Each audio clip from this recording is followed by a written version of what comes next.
You're tuning into Black and White Sports on YouTube. The no-holds-barred truth on sports.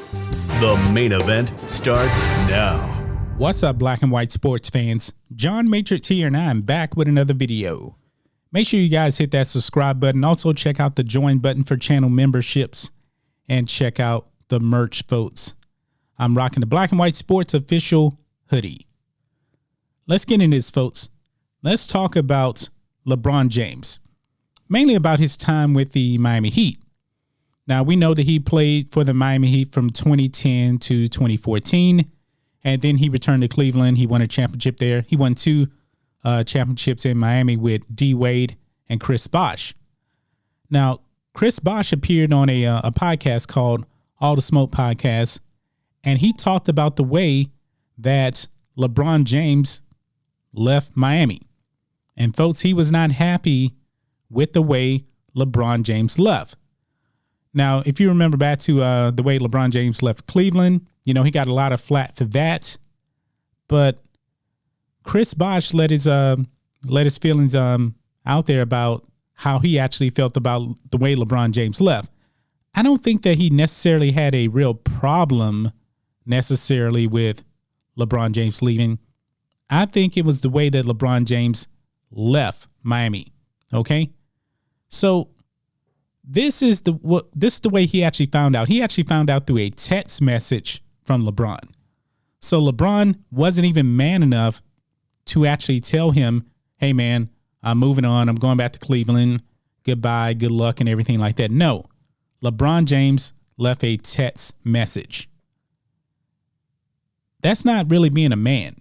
You know, you go through all these battles here with your teammates. You go to 4 straight finals, and you don't even have the guts to tell them face to face, or at least on a phone call, "Hey, I'm leaving."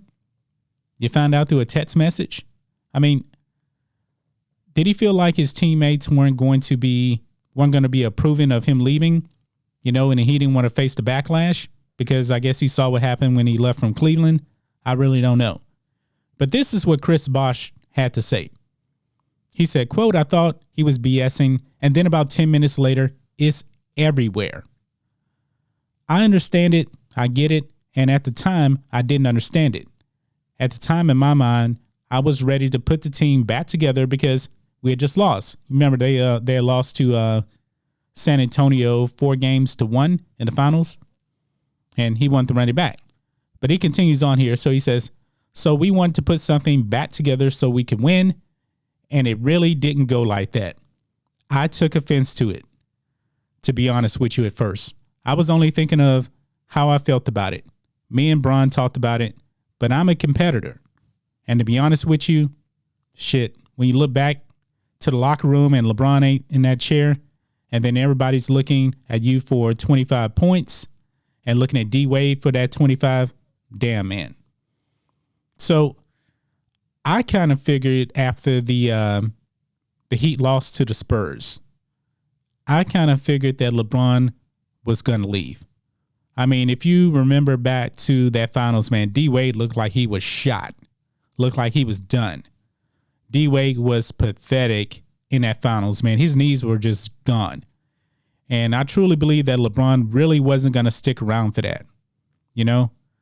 But what made it even worse to me is the way he actually treated Pat Riley, because Pat Riley actually went to talk to him about staying with the Heat. And Pat Riley did not like the way LeBron and his people were treating him when he was actually meeting him. Okay, this is back in 2017. Okay, it says that ESPN reported in 2017 that Heat president Pat Riley went to Las Vegas to meet with James about coming back, and the star player and his camp kept glancing at the World Cup that was playing on TV. Riley later got a call, and James told him he was moving on. So LeBron really wasn't even paying attention to Pat Riley face to face. I truly believe right there at that point, he knew he wasn't going back to Miami. LeBron just should have just told him face to face. I don't know what's the problem, man. LeBron can't be a man and tell people that he works for or people that he work with face to face, hey, I'm moving on. I don't have a problem with LeBron moving on. I didn't have a problem with him actually leaving to go to Miami, you know? But for him just to leave a text message, not have a conversation with, with Bosh, maybe he did with D Wade, I'm not sure.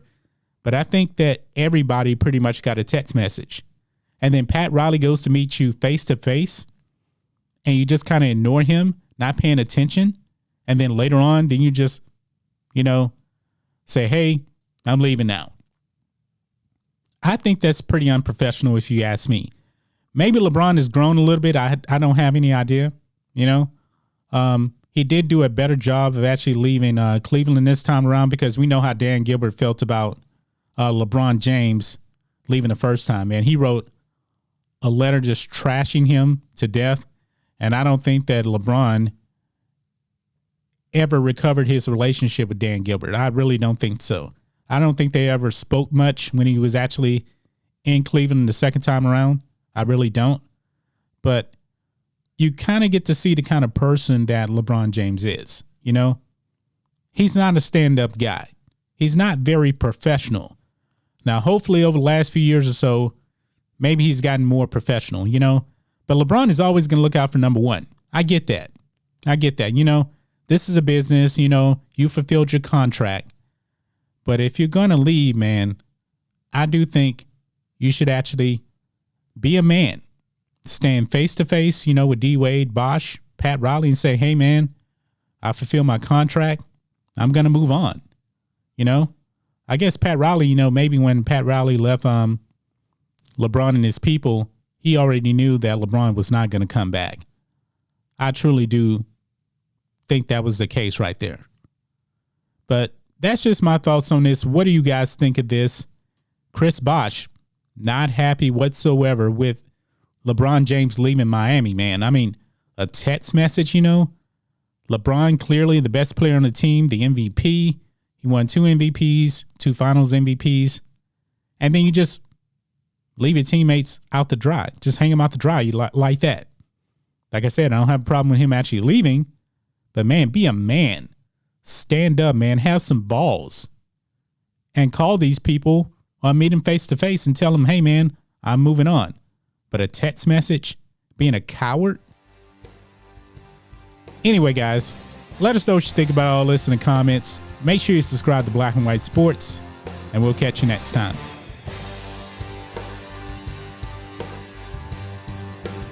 Thanks for watching the show. Be sure to like, comment, and subscribe. Be sure to tune in next time on Black and White Sports.